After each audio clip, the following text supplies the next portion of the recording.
Hey, Kelly, sorry, I forgot the password and couldn't get logged in. Apologize, everybody, for That's being okay. too late. I got you set up. I made you the host. I am pinning you up there now, so you should be able to share your screen and go to town. Do I start admitting people? I will, yes, you can start admitting people, and I will also stay on here. I'm going to go log in from my computer. I was just getting the office set up inside here, and I'll keep an eye on it and log some people in also for you. Perfect. I'm going to turn this one around.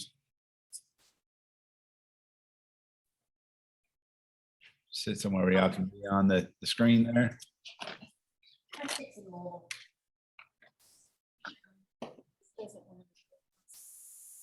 Perfect. And then, Hey, Matt, can you hear me okay? yes, I can. Perfect. Let's see. How can I fix this? Because this is completely messed up.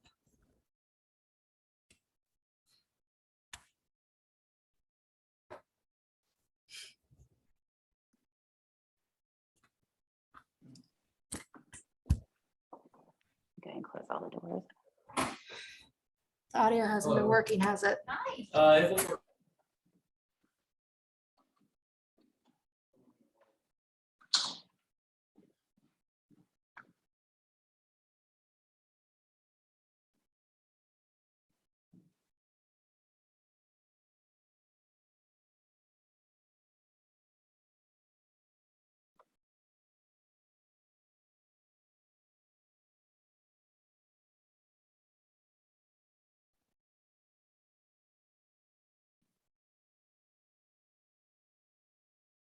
Hi, all. We'll get started in just a minute. Just remember to go ahead and mute yourself if you haven't.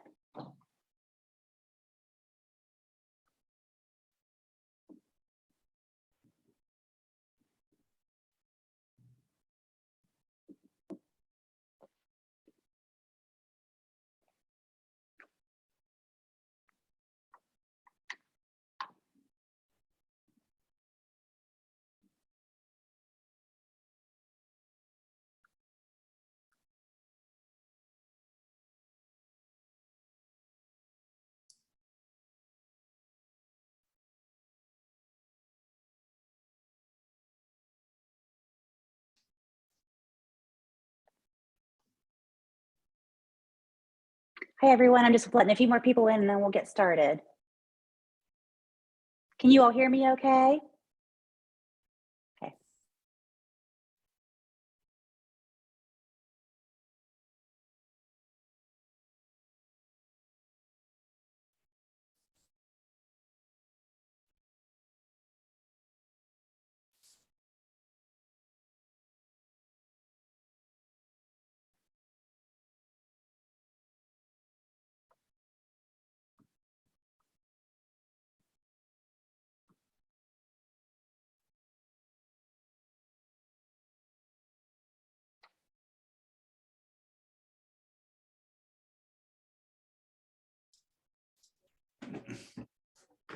All right, I'm gonna go ahead and get started and we'll just admit more people as they come in if they're a few minutes late. Welcome to Ignite into session number 11, converting possible business to probable business. My name is Kelly Wiley. I am from Jackson, Ohio, which is in southern tip of Ohio, pretty close to the West Virginia and Kentucky border. A little bit of brief background about myself. I am currently in my 16th year of real estate, kind of came to me as a second career. I was relocated to a small town.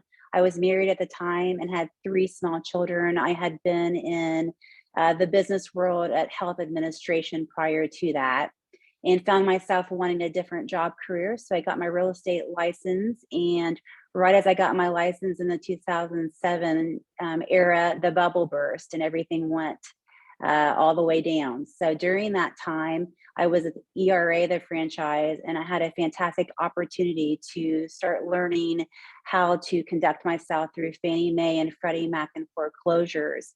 And I honestly started to become known as the queen of the double wide trailers, because at that time, nobody in my area wanted to touch them. They wanted the more expensive homes.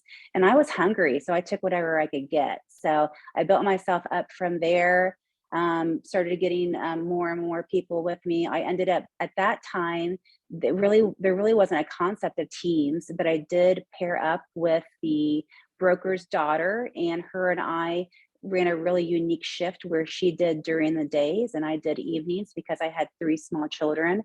So I did nights and weekends for a very, very long time. And then my littlest finally went to kindergarten. And by that time I had a goal of being full-time, which I did go at that point.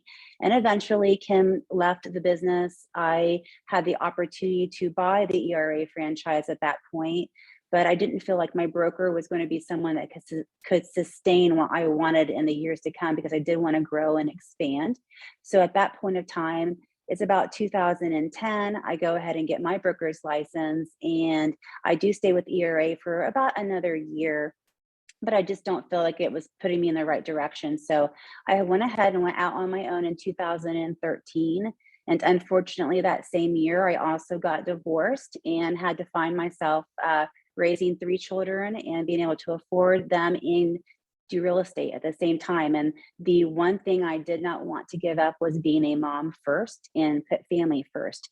So I found a way to do everything and still be able to get my kids off the bus, be the homeroom mom, and go to all the activities. And that is the best thing about being in real estate, is that you're able to do that if you work smart, not always so hard. So the biggest thing I think that people get out of real estate so quickly is they find themselves working too many hours and they get overwhelmed and they just can't keep up. So today we're going to talk about how to leverage yourself and how to really work the lead conversion and figure out a way to find your niche in your area.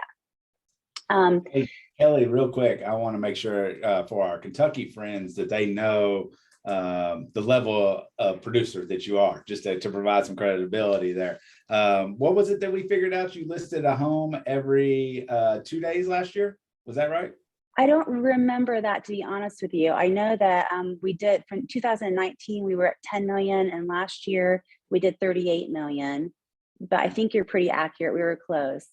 Yeah, and Kelly was one of the top listing agents, obviously not only in Excel, but in the whole region as well. So for those of you who are on and watching, or if you watch this recording in the future, here's an opportunity to learn from one of the best. And we got to learn from Mike this morning and Kelly this afternoon. So I just think that's really cool. And Kelly, I'm going to hop off and let you do your thing, but I'm excited to hear about how this goes. Oh, fantastic. Well, the one thing about myself is a lot of people say I don't like to say a whole lot about what I do all the time. So I'm going to, as I teach this course, I'm going to tell you a lot of my mistakes and how to learn from what I did.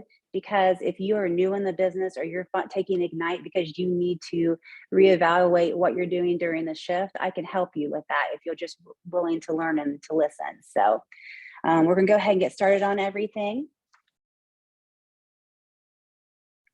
So this morning, Mike discussed lead follow-up and communication with the purpose of opening the door to two-way communication. This afternoon, we're going to be talking about what happens next. Once you get a response from a lead, your goal is to convert that lead to an appointment. After a lead generation, lead conversion is the single most important business critical activity that you're going to need to master. If you don't have appointments, you won't have a buyer or seller agreements. And without these agreements, you won't have any sales contracts. Let me tell you a story about the old way that people used to do it in real estate. They would get a lead or they get a phone call in the office. They take that phone call, they would go out, fingers crossed, get the listing. If they got that listing, they would put a sign in the yard. And then what did they start doing after that? A bunch of busy work in between. They worked that one listing or that one lead all the way through, worked super hard. Then they got their commission at the paycheck at the end. They got their commission. They're so excited. But guess what they forgot to do? They weren't lead genning in between. So they only are as good as their last deal. And that is not the way to run a business. You, at that point, you're just being an agent. You're not running a business.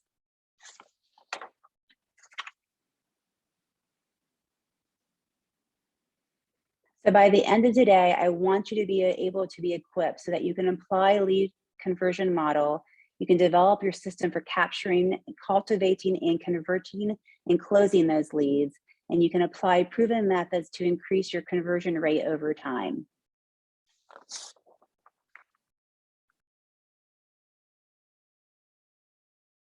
Lead conversion is an essential part in the lead follow-up process. Often people assume that lead gen and lead conversion are the same, but actually that's not the case at all. At its core, lead generation is when you turn activities, that is prospecting and marketing, into leads. Lead conversion happens after a lead is captured and is part of the lead follow-up. It is unique because there are activities that turn leads into appointments with the end goal of a transaction.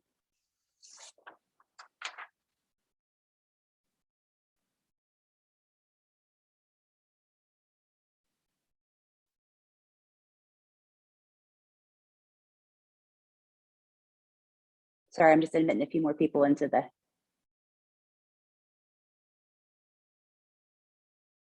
Hey, Matt, are you able to let those people in each time, or do I need to do it?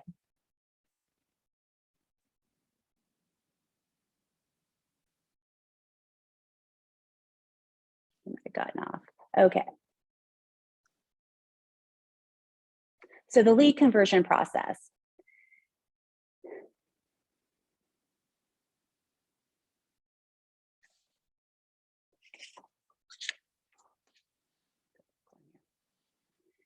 The effort you give to converting leads must match the effort you give to generating them.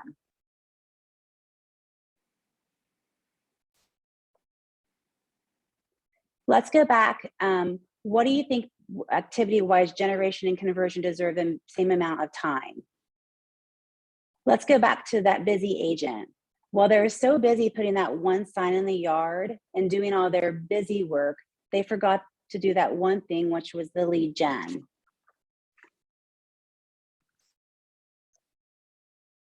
Converting a lead to an appointment is a process that can happen quickly, although in some cases, it can happen very, very slowly, which is really frustrating to an agent. Most agents want to go, go, go, get the lead and start the next one. In the book Shift, it tells us that consistently getting every possible appointment from the lead you generate isn't complicated, but it does require preparation, practice, and purposeful action. This starts at the top of the model with capture. You must capture correct information and enough information to be able to contact the person. Then you get to move to connecting, building a connection and gaining information, and then ultimately gaining their trust. Finally, it ends with the closing for an appointment. Without the appointment, the conversion has not happened. This is the magical piece. When the conversion step does not result in an appointment, what do you think happens next? 99% of agents stop and they don't follow up. But what you need to do to get ahead is you need to continue to cultivate that lead as part of your regular follow-up and program them until they are ready to convert to that appointment. I'm sure a lot of you are familiar with Gary Vaynerchuk, a social media legend. He says that he's willing to share all of his information because only 1% of the people will ever listen and do what he says. We have such a great opportunity because we have Keller Williams to give us so many examples and to teach us constantly. If we just follow the model, we will all make it through this shift very, very well. So what you need to do is you need to cultivate your lead as part of your regular lead follow-up program until they're ready to convert to an appointment.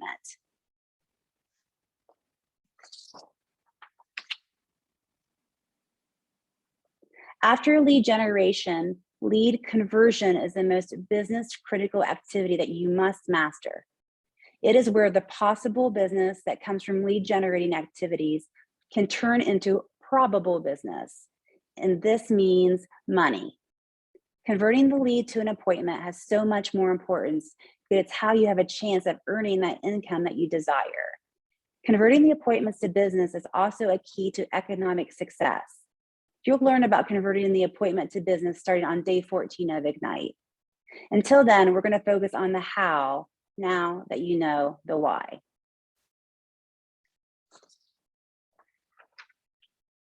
We're probably a little too early for some aha, so we're going to move on.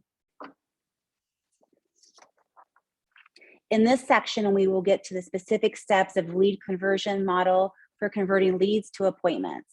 This model will help provide structure for success and lay the groundwork for future accomplishments. If you guys can, turn to the lead conversion process capture on page 16 in your guide. So it says, at its simplest, capturing is collecting the minimum amount of valid contact information for a potential buyer or seller. This should include their names and a way to get a hold of them, such as email and phone number. Most likely this will occur when you're lead genning. So a lot of different people do different ways to get leads. What I teach my team is we always want 3 essential things: the person's name, their email, and their phone number. If you have that, you can find everything else and you can start them on their touch program that you need. Another really good way to do it, if you're a newer agent, try to go and take on someone's open house. When you're there, you're going to get leads, someone's name, phone number, email, find out about them and get your possible leads. Trust me, as a listing specialist, I would give my buyers leads away to someone else because we sometimes just simply don't have time to keep up with them. So it's a great opportunity if you are new in the business, call someone that has been doing it for a while and just see if you can run their open houses for them.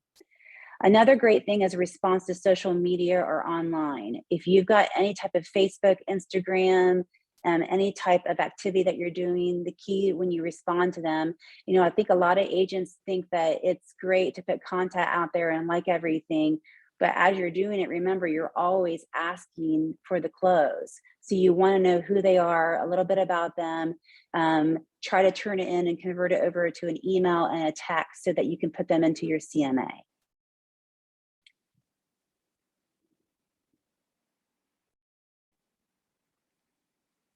So how many of you guys are currently using a CRM? So when I started in the business, I'm going to not lie, this was my CRM. It's all I had. And when you start to get busy, you forget to put special details in your phone. And then when you don't have all the pertinent details and you lose your data, you're done.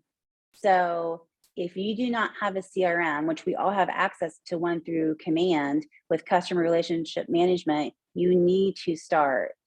If you're not busy enough right now to put it all in there, you're going to be, and then you're going to get so overwhelmed, you're going to lose your leads. There's a really, really good YouTube on the 66 Days of Command by Marty Miller. And we'll talk about that a little bit later, but I would highly suggest you do that.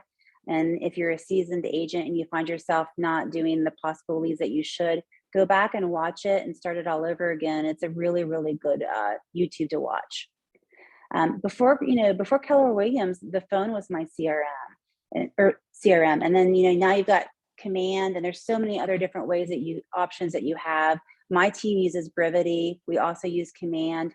We run them back and forth. So, don't limit yourself in what you have, and just make sure you're doing something with that. So when you're capturing a lead, it's important to know what you're going to say before starting that conversation. So in your participant guide, there is some conversation framework that you can ask. On Shift on page 93, it states, if I were to need to contact you, what number would that be? Or if I found out exactly what you were looking for in a home, how may I contact you? Or if I found out that information that you're wanting, how would I get it to you? For the first step of capture, have a system in place, capture all leads in your database, and continue to cultivate the relationship using touch campaigns. So let's be real, all leads may not be ready for an appointment yet. In fact, a lot of them aren't going to be ready. So your goal is then to gain mind share and to stay in close emotional proximity with them so that when they are ready, they think about you. I call this trying to get a date phase. So pretend you're a college guy and you see a girl and you really want their number. This is what we're doing at this point. We're fishing for something. So They may want to date you, but they're not ready yet, but you got to get them to start paying some attention to you. So let's work on an activity in your participant guide to make sure you have a system in place for your capture. You can work on this independently while we're here, and then we can discuss it later if you'd like. So I'm going to give you a few minutes. We're going to go through this, and there are 4 different questions on this. First, how are you currently capturing leads? Write that down.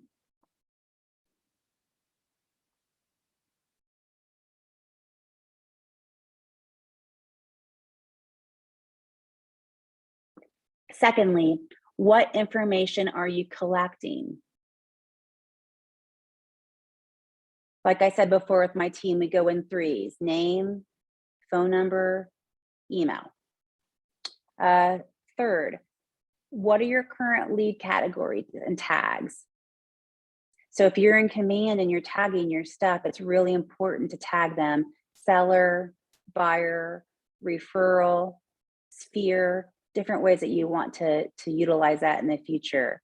A great tip I learned from Bold is if you want to do something like Matt and Kellyanne, when they give out items during the holidays, you can tag something pumpkin pie if you want to give them a gift during that time and you want to be able to go back and remember, do they want pumpkin or apple pie?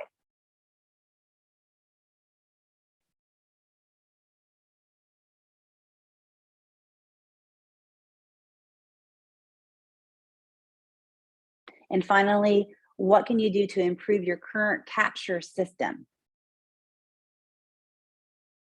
So capturing your current system, let's talk about that. If you're a Facebook person, your Instagram, they're going to know, like, and trust you and want to work with you. Another really good thing is if you're using Facebook, but you're also trying to convert through your website, I learned very quickly that a lot of people that was watching my items on Facebook or Instagram were more what I would call look-see-loos. They want to know what I was doing, or it might have been my competition, and they wanted to see how I did something. So they would watch me constantly for my new listings or under contract and sold, and they start copying and pasting what I was doing and mimicking me, which is fun. The best way to get somewhere is to rip and duplicate. So I had to one up my game a little bit when they started doing that and they started getting listings. So then I switched over to bit.ly links, where Brevity would capture. I put a bit.ly link in Instagram or Facebook, and to find out, I'd give them a little small taste about what I had, but then they'd had to click in so that they would go further. And once they did that, then I captured them. And then I was able to start my drip campaigns from there. So don't give away everything in your messages when you're out there. Kind of keep and protect some stuff. Give them a reason to call you specifically. Another thing to think about while you're busy out, if you are at the next level, or you have a team and you're revisiting Ignite right now, you really need to think about having a phone system or something in place so someone could be answering your phone calls 24/7 and routing them to the correct people.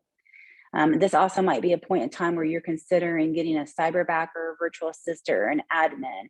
MREA tells you you have to have an admin to take it to the next level and get started. That should be your very, very first hire before you get anyone else in the game. And during the shift, we have to be really careful about how much money we spend as well. We were huge Zillow people a year ago. During COVID, Zillow really, really worked for me because there was tons of houses for sale before everything switched. And it was a way to get the buyers involved, and they were calling us. But I'm sure many of you noticed that Zillow kind of faded pretty fast as there were so many more buyers versus sellers. And it was definitely a seller's market, and there really wasn't a need for me to be paying for those type of leads anymore. So we opted to switch straight to our website and capture our own leads. So we were also in control, and Zillow couldn't own anything that we had any longer. We made that move over a year ago, and I've been extremely happy with it. I will tell you, if you switch and go to a different program, give yourself about 3 months, because that's about how long it takes for everybody to adapt to it and to move to your new way of thinking and the way that you're working. So the second step is to connect. Connecting is laying the foundation for a working relationship. This is the phase where we're trying to get them to date us. So we want to go on a date. The goal of the communication, in addition to building the relationship, is to determine their urgency. So give enough information to know how to prioritize this lead and help you know what touch campaign you can use as a follow-up plan. What you need to know is how to communicate with them. You might be a seasoned agent, you might be a brand new agent. If you're a brand new agent, you might be saying, what do I have to bring to the table?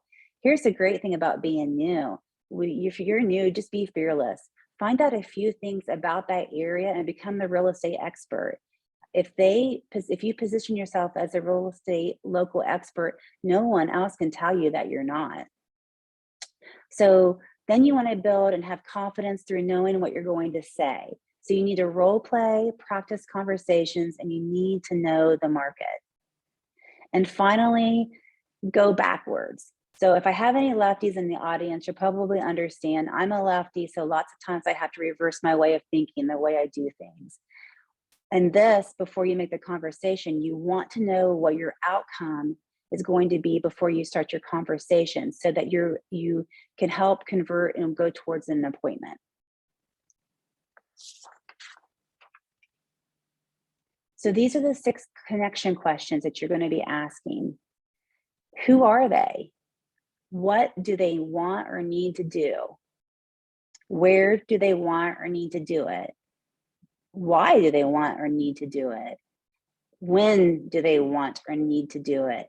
And that is the most important one to listen to, is when. Because when they tell you when, it may not be accurate. It might be further down the road, or it might be sooner. So you have to pay attention to your lead gen. And then finally, how do they plan to do it? So these 6 connecting things might not work for your unique business. You might have to plan them in a different way. You just need to make sure that you practice your conversations, so that you feel natural and that you connect with the people on your own different levels. And you need to remember that depending on who you meet in public or the way you're talking to them in a lead gen, you might have to ask different questions and form them in a different way to make them feel comfortable.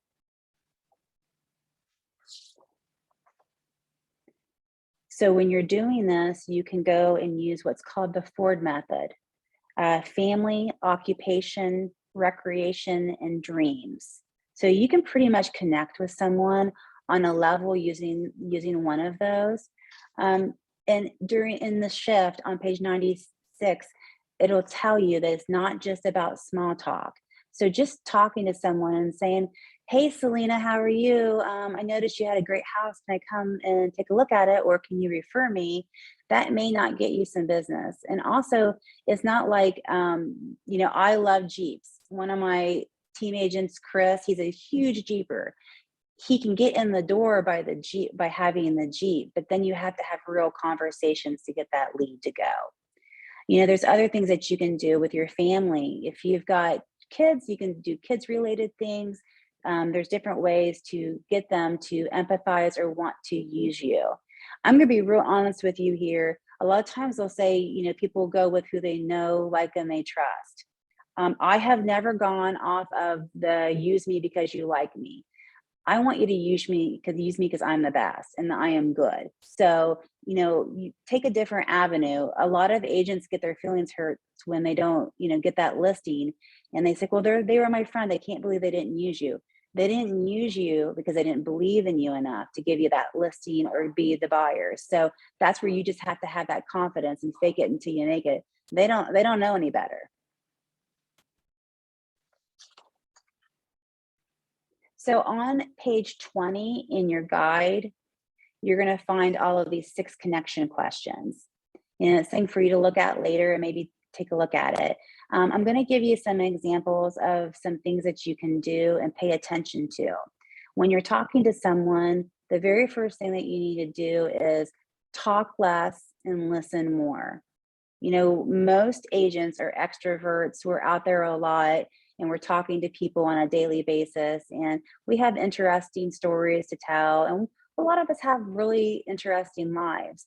But the fact of the matter is, your lead that you're trying to get, they don't really care too much about what you're doing. They really want you to listen to them and find out what their wants and needs are. So if you've got someone that just said they just had a baby, or you notice that on Facebook, make a note of it in your CRM. That way, the next time you talk to them, you're going to remember that they had a baby, or the baby's name, or maybe they adopted a dog, something little small that you will have that nobody else will remember because you simply wrote it down. It's just that simple. Number one thing with them is make them feel important.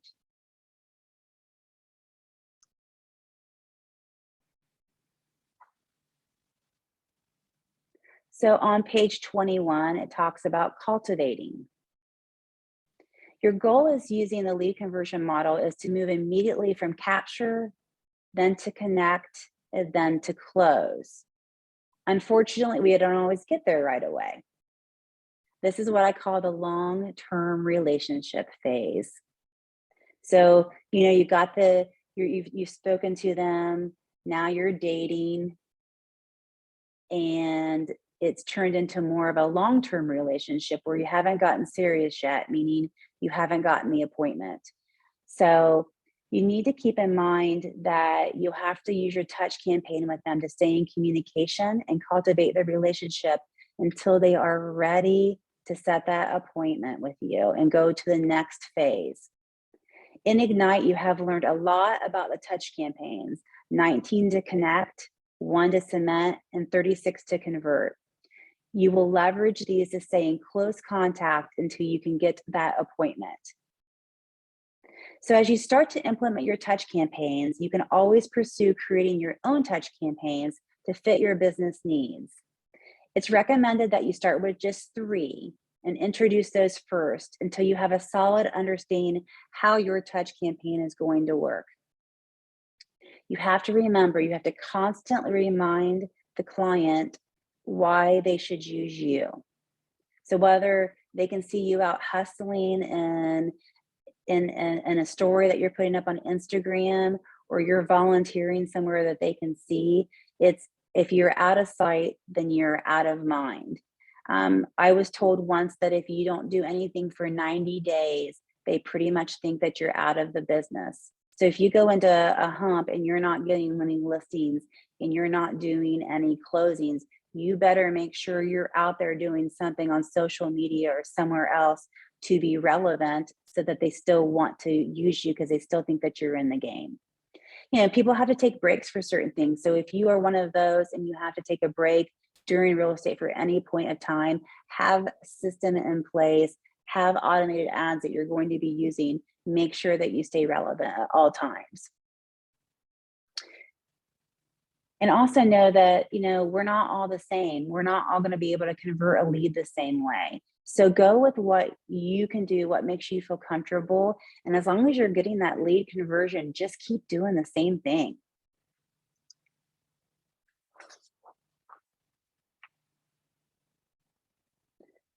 Cultivation is a step in the model in which agents find themselves struggling. This is the biggest part of the struggle that I think for agents, especially people trying to get leads. So why do you think agents struggle in the cultivation stage? They often struggle because they don't have the right systems in place to continue with that lead. They let that lead slip. Then they get disappointed when they wake up one Sunday morning and they're perusing through Facebook and their supposed BFF just listed with somebody else down the street. And you're like, what? I don't understand. They should have given me that listing. You did not follow up. You did not cultivate your relationship enough where they wanted to use you in that moment. And we can't get mad at ourselves or we can't get mad at them when this happens. This is truly on us. There is a reason why they did not choose us. And a lot of times it's not because they didn't like us, it's because they forgot about us. Just remember, we're human and so are other people, and they're just as busy as what we are. But if we in this business don't constantly cultivate, we will lose those imperative sphere leads, referral leads, and everybody else. And that is the next step, and that's the golden nugget.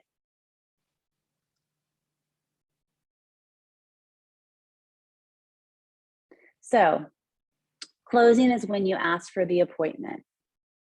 So think of it in this framework. You're concluding one conversation and seeing if there's a new one that can take place. It is your responsibility to ask for the appointment. It doesn't matter if you're in an open house and someone says they want to look at something or they may possibly list their house. You have to ask them, can I list your house for you? Can I come to your house for you? Don't assume they're going to call you later, because they're probably not, because they're going to probably just forget. So just like touches, you have to stay in emotional proximity with them with varying degrees of effectiveness. So that format in which you want to use, you can do it in different ways. So they're going to talk about different ways here. They're saying text message, email, phone call, and in person. So the next part of the phase, of course, they're going to ask you, what do you think is the number one way to get that conversion? So their phone calls and in-person options are going to have the best effect on your lead conversion. I know as agents, we prefer to text. We prefer to do emails. We prefer to kind of stay behind the scenes a little bit and do a lot. But if you're not face-to-face with your person, or if you're not picking up the phone and talking to them, that is how you get the close.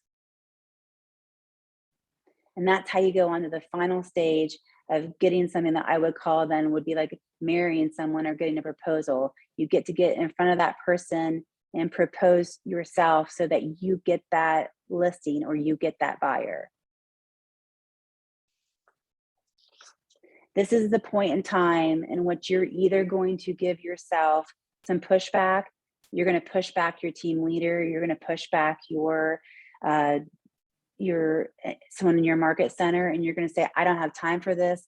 I'm too busy for this. I've got to do it this way. If you're not converting them the following way on this is where you're making your mistake, and you really have to pay attention.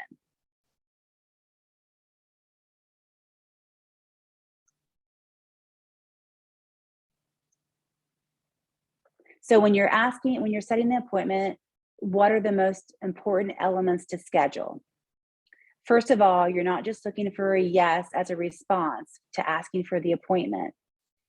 So as soon as you get the yes, then you need to say, great, let's schedule an appointment. So this is where I want you to pretend that you're a hairstylist. Everybody knows if there's a good hairstylist out there, it's almost impossible to get in. Then if you cancel your appointment with them, you're pretty much done. But the reason why they can do that is because they're good at their job. And also, we have grown accustomed to scheduling that way. So what we need to do as real estate agents, you need to look at your schedule and see what times you're available before you ask for that close. And then you can suggest a few times that will help you. It's not, that way, if you don't want to miss dinner with your kids, or you don't want to miss that soccer game or anything else, you're giving them the opportunity. You're not asking them what is best for them. You're giving them a few options. And then that way, when you schedule it, you've got plenty of time to go out and do it.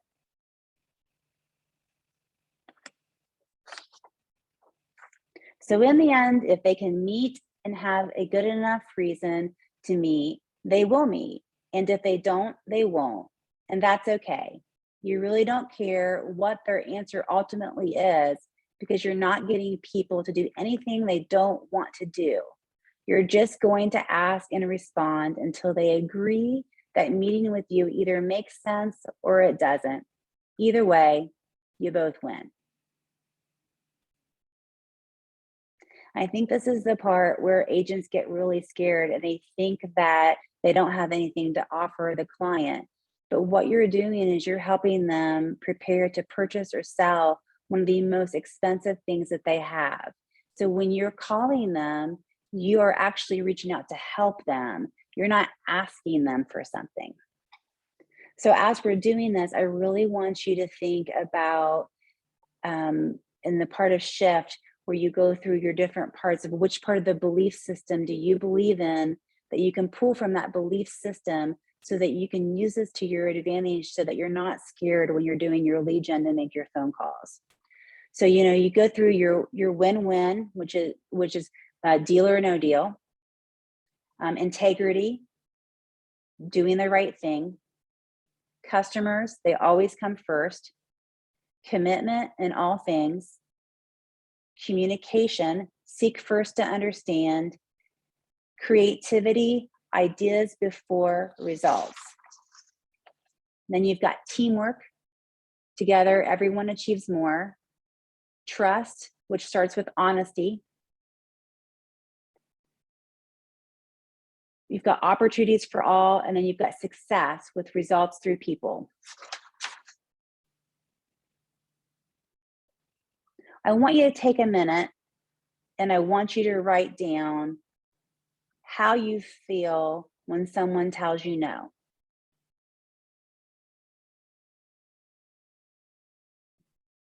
What does that no mean to you?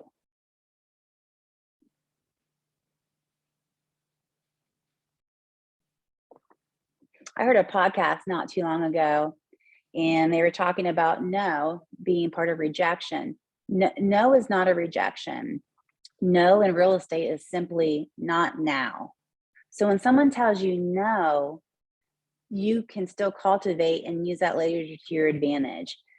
And remember that when they tell you no, their framework can change super, super fast. So they could have a baby and outgrow their house. There's so many things that could happen that in one moment they don't want to list their house, and 3 months later you look up and they've listed and bought a bigger house because they have to. So just really pay attention to what they're doing as well.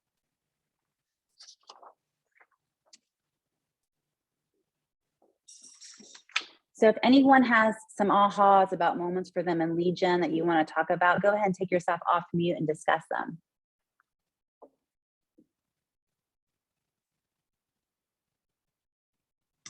I needed to start writing down when. I was writing down all the other needs, but not the when time frame. So Selena, when you were doing that, elaborate a little more. I'm Emily. But, sorry, Emily. It's okay. I saw Selena pop up on the thing. No, I was just like, I would write down like where they were wanting to live, what type of house they were looking for, their budget, you know, why and stuff like that. I was writing down little bits about their family that would be good to mention in the future. But I never wrote down, like one person said around tax time next year would be better for them. And I just like remember that in my head, but I didn't actually write that down. Perfect. Are you doing that now? I will as soon as we get off of this. Can you get off of that? Here though. Little tiny things like that you don't think about, you know, especially sometimes when we're dealing with older age or older sellers. They may have just lost a loved one and they don't want to sell, but you don't want to bother them. But you know, 6 months from now, they can completely change their mind. So just make sure, you write down the little tiny things. Anyone else?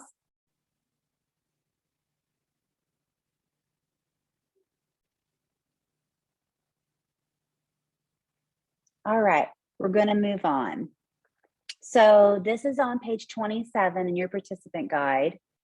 So you've learned the model, steps, and actions it takes to convert a lead to an appointment.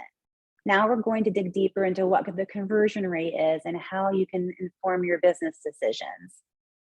So your conversion rate refers to the percentage of leads you ask for an appointment towards those that agree to take the appointment. So for example, you may ask 10 leads for an appointment and succeed in getting 8 appointments. So that's an 80% conversion rate. Your ultimate goal is to increase your skills so that you can convert at the highest percentage possible. So obviously, the higher the percentage, the more leads you've converted to appointments. So think about this. If you're converting at a low percentage, this tells you that you have a lead conversion challenge. It's not a big deal. It just means you need to change up the way that you're doing this. The challenge is not the number of leads generated, but your ability to get them to an appointment. Sometimes the lead conversion is based on your total number of leads in your database. Sometimes it's based just on the leads that are being cultivated at the current time. What is important to evaluate is your business and what works for you, and then repeat that same measure of success each time you calculate your conversion rate. So on my team, we have a way that we're doing it. So I am the rainmaker, and all of my leads go to my buyers agents, Chris and Kendra. They're full-time, top agents. And what they have learned over time with me is that they take their leads and they put in like an A, B, and C category. And sometimes the C can jump up to an A depending on the shift, or an A that, like right now with interest rates going higher, they might get scared and they don't want to buy right now. They may drop down to a C until fall time when they're more comfortable. So the challenge is to always be watching your leads and making little notes about them so that you know where they're at in the ball game right now. You know, if you're not getting the proper conversion rate, you need to reach out to someone that is converting at a much higher rate, and see what they're doing so that you can kind of shift and move yourself in that direction. And I used to manage, so before I came to Keller Williams, and I'm now a managing broker and I have my own team, I was a principal broker. And I would say that I managed a lot of babies, and they would call on a Sunday and they would boo-hoo because they didn't have any great leads. And I always said, there's no such thing as a bad lead. It's what you're doing with them.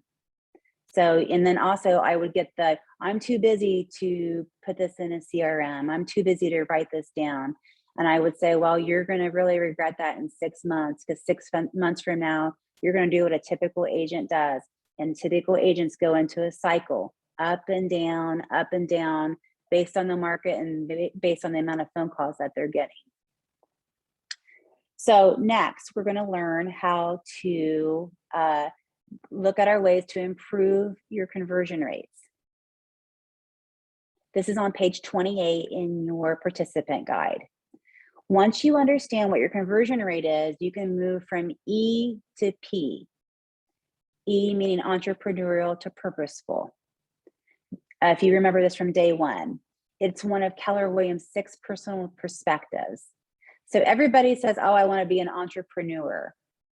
But the way Gary Keller defines that is by being in the entrepreneurial phase, instead of being purposeful, you're actually just kind of winging it as you go. And in this day and age of real estate, winging it will not get you to the top. So there's things that you can do to make sure that you are in the right track. One of the very best things I ever learned to do since joining Keller Williams is time blocking. When I first tried to time block, it's kind of like yoga. I did it once, I wasn't very flexible, and I wanted to give up. Then I just kept going back over and over and over again. And then I started getting really purposeful with my time blocking. You need to go as far as writing it on your calendar. I put it in my actual calendar as well. So do my agents. And when you're doing lead gen, nobody else is to bother you during that time. And if someone else is bothering you during that time, you need to either not answer the phone or talk to them at a later time. If you see the really top agents, they're probably only responding to emails certain times of the day because they're time blocking their email time, they're time blocking their lead gen, and they're doing everything else in between. So they might be out at listing appointments. I used to think being a multitasker was fantastic. It's simply not. When you're doing real estate, you have to do the one thing and the one thing only at that time, or you're going to get burnt out. So, put that in your calendar, share your calendar with whoever you're working with, your admin, your team, and hold everybody accountable to it so that you are all utilizing your calendar properly.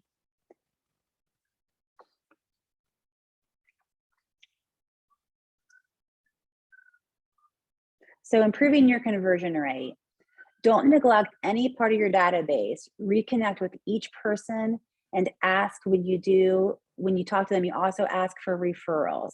There are a lot of times someone says that they might want to list with me, and I get to the appointment and they're not ready to list right then, or they might have other things going on. And then I'll say, great, do you have any friends or anyone else you can refer me to? Always ask, you never know.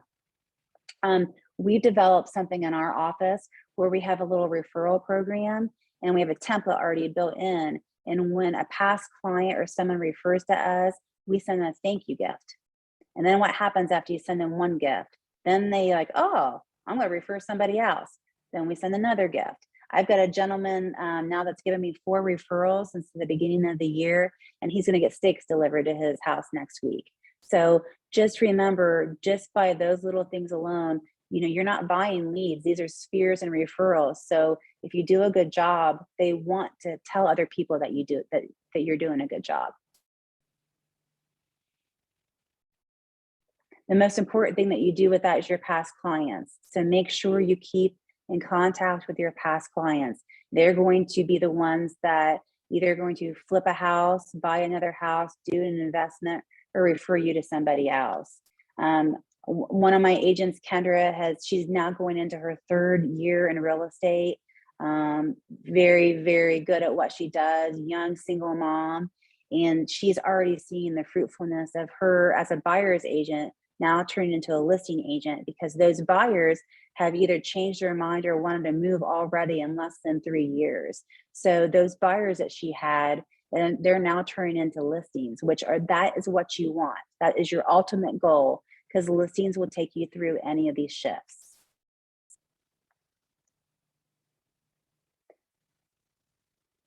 So I had this really top agent. I was in a bold class last year, and they asked us if we had any aha moments. And she stood up, and everybody was waiting to hear what she had to say, because she is like one of the top agents in the state of Ohio. And she gets up and she looks at everybody and she says, listen, I'm just going to tell you one of my epic fails. I got into real estate, and then I got super, super successful. And then I relied only on my sphere, referrals, and people calling me. I just assumed because I was that good that they were going to reach out to me, and I forgot to keep doing lead gen on the side. So what do you think happened? She lost some vital listings, and she wanted to kick herself in the butt. So she developed a program where every Friday now, she takes anyone that she has lost in a listing because she did not keep up with them, and she reaches out to them and she reconnects with them. And oftentimes it'll be a simple, hey, Tom, I know you didn't list with me. That's completely fine. I just wanted to make sure that you knew, and the next time I would really like to work with you. How's your family? Let's reconnect. Take the notes and start the whole cultivation process again. A lot of times they'll feel guilty and give you somebody else. But the biggest thing that this agent said, it didn't matter how successful she got, the moment she got lazy and lead gen, she started to lose.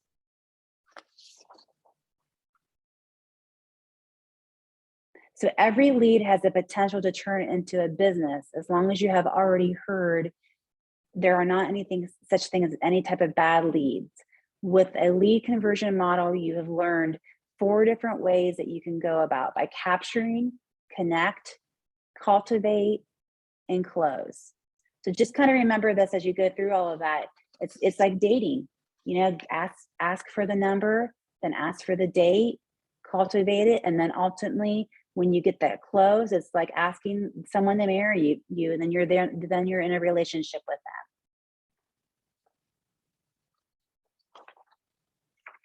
So as we wrap up our learning session and transition to our success system, there's 3 different things. How do you, on these success systems, do you feel that you've come to understand the lead conversion model? Have you developed your system for capturing, cultivating, and closing leads, and know how to apply proven methods to increase your conversion rates? Does anyone have any questions about the type of cultivation and conversion rate before we go further?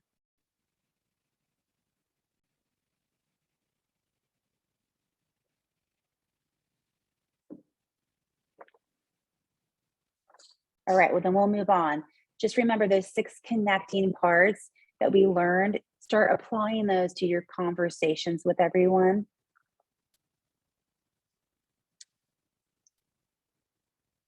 And remember that you're going to be amazed if you just follow up, you write little notes, you put them in your CRM, and you keep going. Nobody has to know that you're reaching out to, that you're keeping all these little notes about them. They're going to assume that you remember everything that they did. And that's the whole point.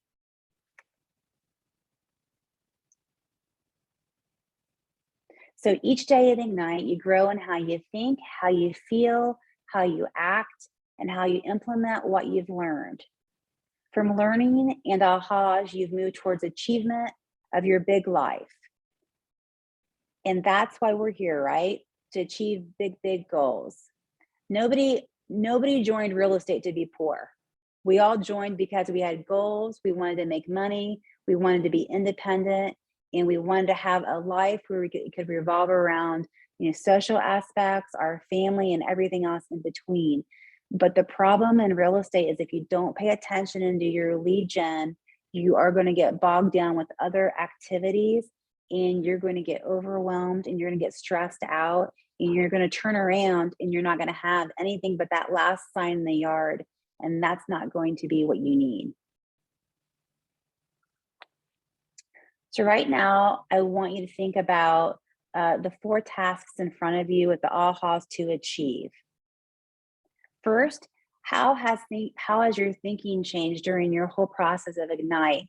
I know there's so much to learn during this, but there's little tools that you can take from each one and each session and put it onto something new. You're not going to be able to take everything that you learned today in my session or Mike's sessions or anyone else and do every single thing. So just pick one thing. Pick one thing that you've learned from me so far and write it down so that you can implement it later.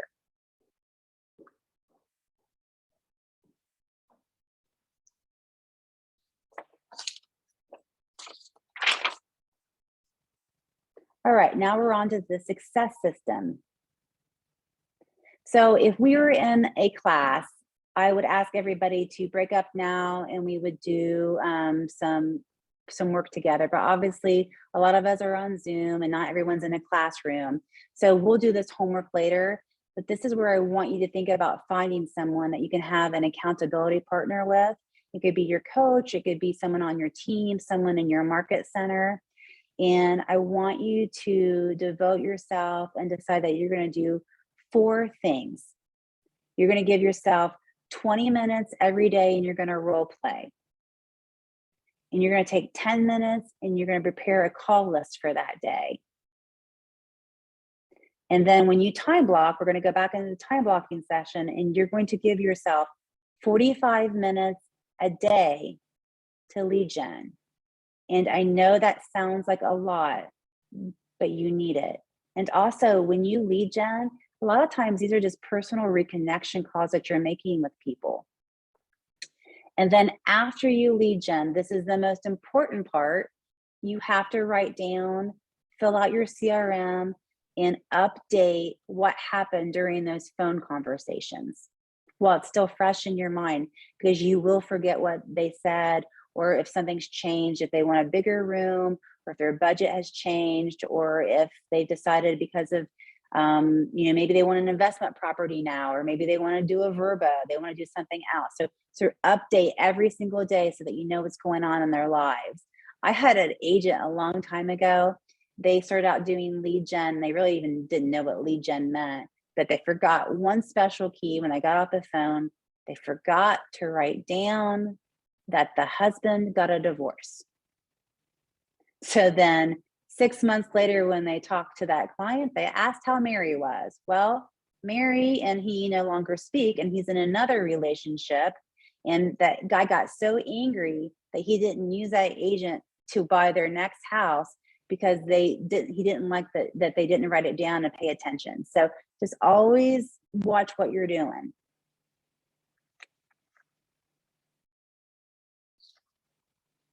In your daily success system, make sure you've got all of this in hand and that you're always watching this, and you're willing to do the conversations and the contacts, the social media engagement, and the enrichments.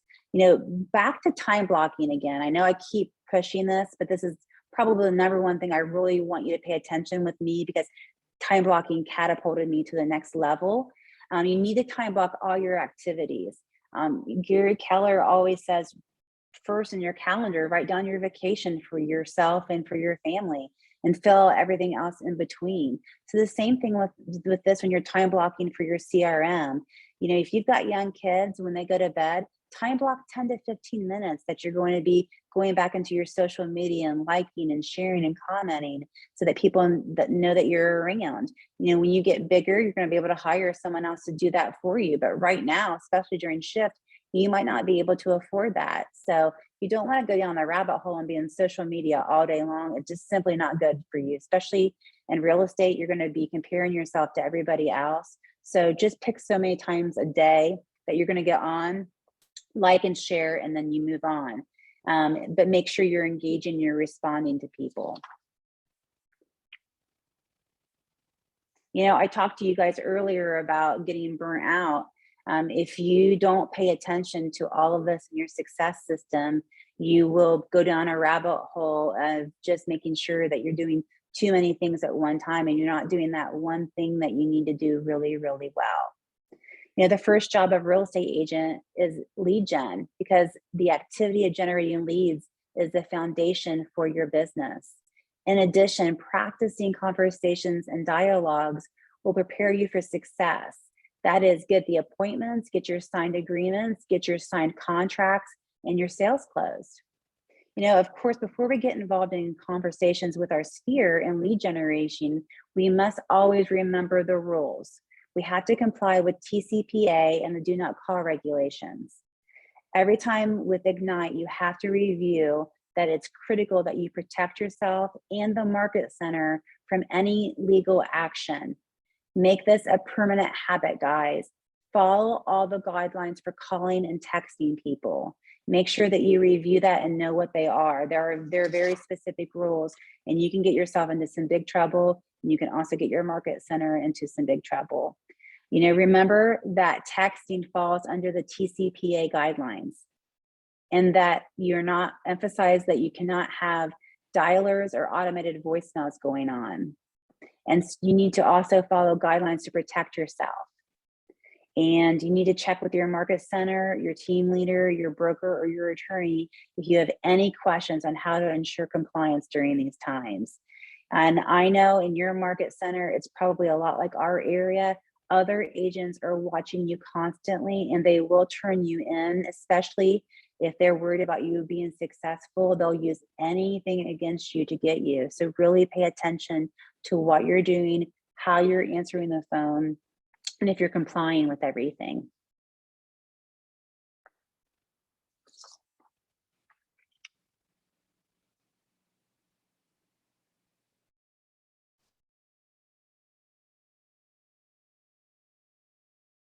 So let's begin by getting our mindset primed for success. We do this with an affirmation.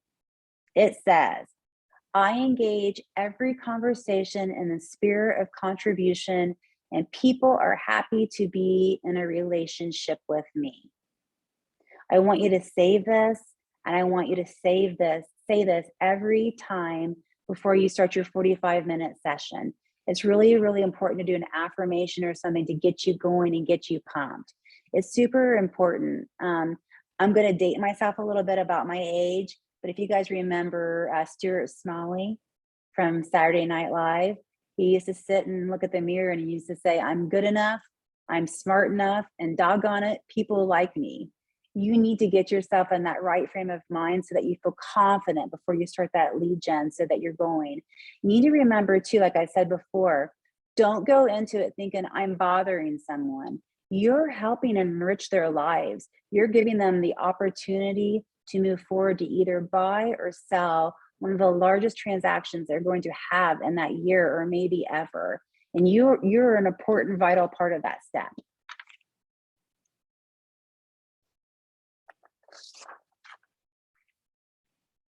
So your daily lead generation time consists of 3 parts.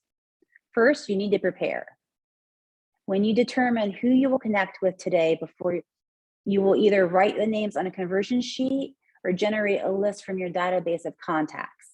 So if you're really lucky and you're on a team and you're given a bunch of leads, you just need to make sure that you go through those leads, lead to speed, speed to lead. They always say, just make sure you're going and calling at the proper times and giving people what they need, and always taking notes. Two, you need to take action when you connect with people through conversations. This is your most valuable activity. Building relationships with people in your database takes up the most part of your lead gen time. You are building relationships at this point. You're asking questions, you're getting to know them a little bit. And then third, you need to maintain. When you update your contacts in your database, you will enter additional information that you've learned from your conversations and follow up with any commitments that you made. So we're not going to make any calls today. They do allow time for that, but we're just going to pretend. So I find, for me personally, I find for lead gen, early morning is best. And you're doing that when you're fresh, you're in the right frame of mind, and you've not been bombarded by all of the emails and everything else that's going on during the day that can kind of take you away from the lead gen. Lead gen's a lot like working out. If you don't get it done, you're going to use any excuse not to do lead gen because you're going to be busy with other stuff. And the problem with that is you might be really busy right now and you might have 20 deals going or 40 deals if you're super lucky. And you look around 3 months from now and you're riding that wave again because you have not secured more lead gen, which will get you more listings and more buyers. And that's how agents fail, and they don't run a proper business. So as we do this, we're going to commit to 45 minutes for lead gen. If you commit to 45 minutes of lead gen a day, you are going to get some type of success, I promise you.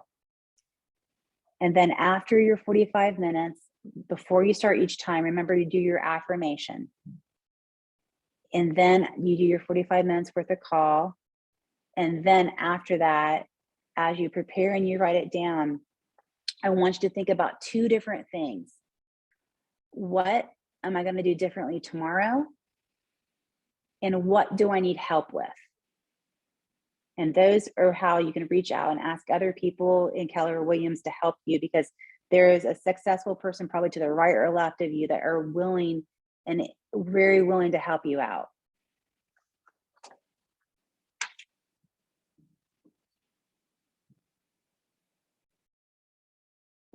All right, so we're up to the updating contacts and the follow-up. Now it's time to get into your database. So, we've got commands, which is huge. So you've either got a command or you've got some type of other database that you're using. And this is where you're going to enter your contact information and any updates that you've learned from your conversations. This is the maintain portion. This is what you're going to do after your 45 minutes. This is also a great time for you to do follow-up with handwritten notes or little things that you can do to remember and express your care and your gratitude towards others. It does not take a lot of money to get referrals, spheres, or make people happy. Little tiny notes that I'm thinking about you, or if you're taking your 15 minutes in Facebook when you do time block, you see someone that's had a baby, maybe write them a note and send them a card instead of commenting on Facebook. Do something a little bit extra and special that makes you stand out. Remember before I talked to you about the Marty Miller, the 60 days of command? This is where you really want to go back and think about writing that down and starting to look at that through YouTube. Because if you're like me, you get busy in the command world and you don't do all the daily things that you should do. But if you could commit to the 60 days of command with Marty Miller, you'll learn something that you can implement, and leads are a huge part of that, and also a way for you to write everything down. And this is also a part where I just want to keep reminding everybody, leverage is key. You cannot do all of this yourself. You need to find somebody else that can help you with this. You can do leverage in multiple ways. If you go back to the MREA, the very first thing that Gary Keller tells you to do is get an admin. A lot of people can't find admin in their area that they find qualified enough to grow with them at the level that they need. At that point in time, look for a virtual assistant, look for someone somewhere else that can help you out, that can get you to that next level to get you leverage so that you can keep doing your generational lead gen, so that you can build your business. Because at this point, you're not an agent, you're a brand and you're building your business.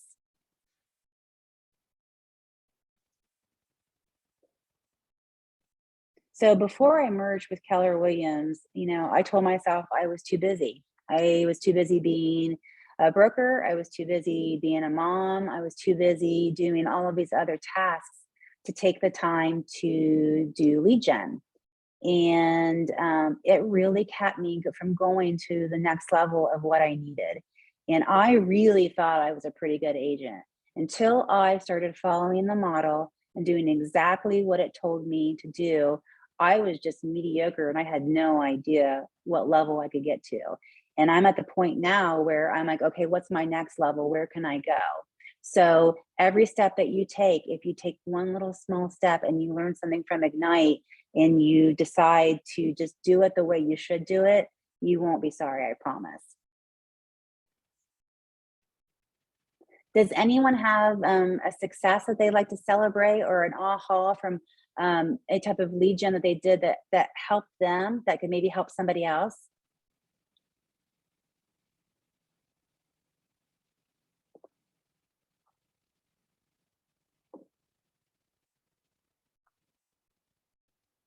I'll give you guys a really good example of one. I talked to a top OP the other day, and he was having his team go door to door after a house went under contract and multiple offers. He was taking the signed listing agreement, blocking out, of course, any personal information, but they started door knocking.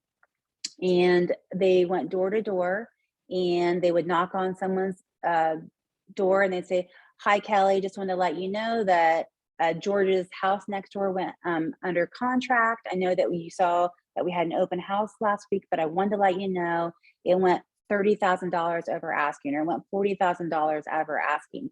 Here's the key, guys. You don't need to be the buyer's agent that brought the offer. You could be this person that just knows that it went under contract for X amount over. Would you be interested, Kelly, in possibly listing your house and getting that type of profit as well?" So take someone else's small successes and make those your success, and then you can get results from that. Does anybody have any questions before I go further?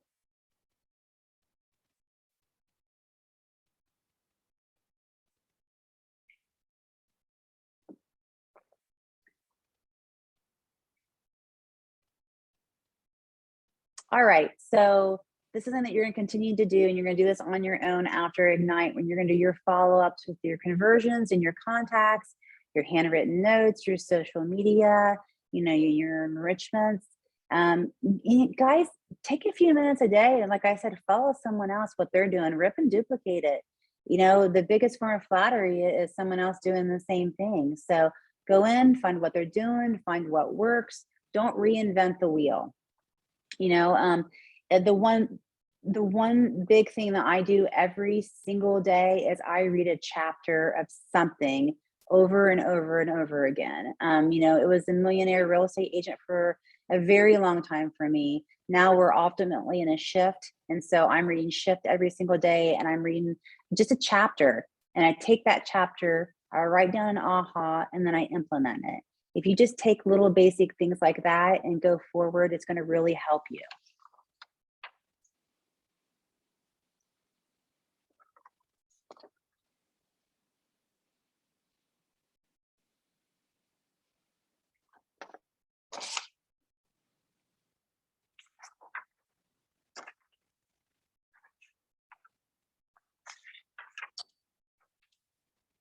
So in command, and part of being able to connect, this is the way that you're going to be able to use it for help. So it's really important to do that and to do everything that you can with that.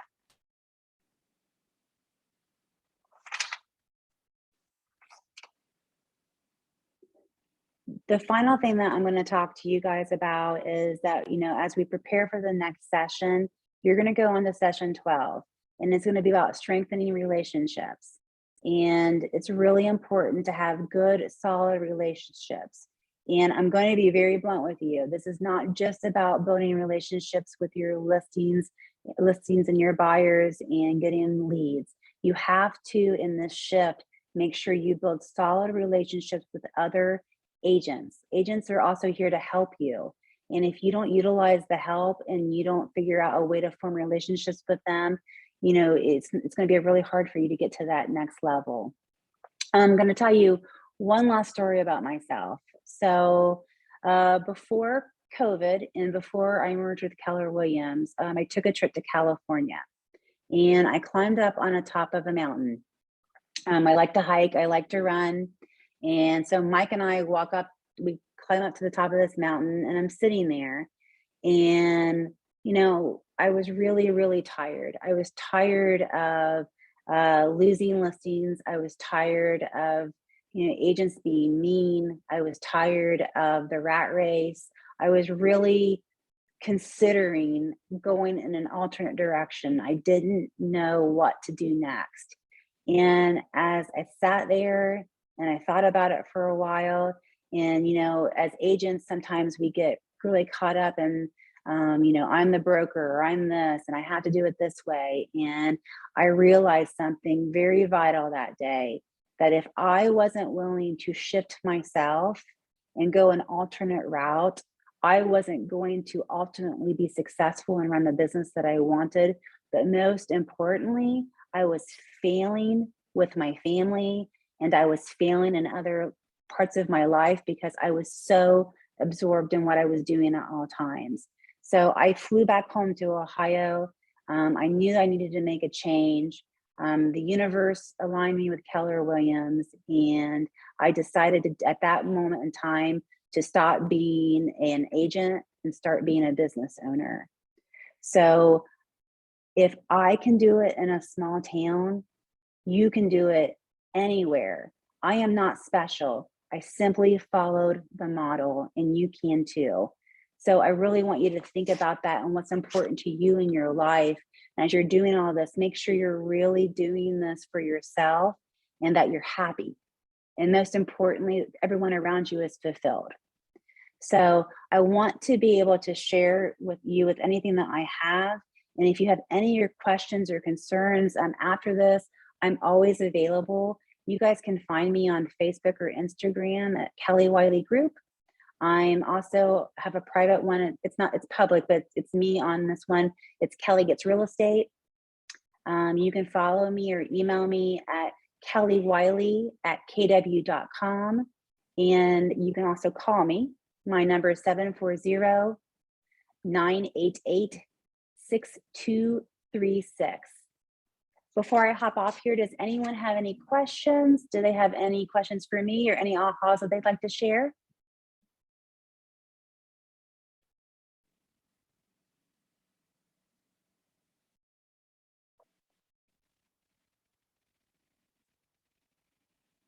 I'm sure you're all really tired. Ignite is very exhausting. I really appreciate your time today. I hope you've learned a few things, and I hope to connect with you again in the future. Thank you so much.